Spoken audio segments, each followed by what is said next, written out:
But when you scale, your balance sheet has to grow. There's no question about it. So the capital has to grow as well.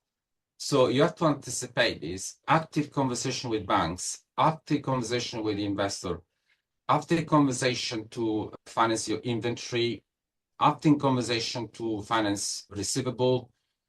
If you are a SaaS, for example, you can go to special financial product to actually finance in upfront your SaaS revenue as well. There are so many ways that the key here is really discipline.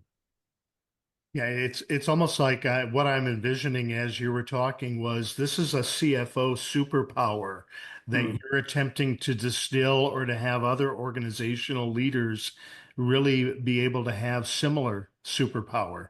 Now, you hit on several things here. The second question, are there specific strategies CFOs use to optimize working capital without sacrificing growth? You hit on a couple of things in answering the first question, like educating, CFO as educator to attempt to, with clarity, dispel any myths about cash flow and capital optimization. You talked a little bit about from a strategy of just making certain that we have accuracy of the numbers, right?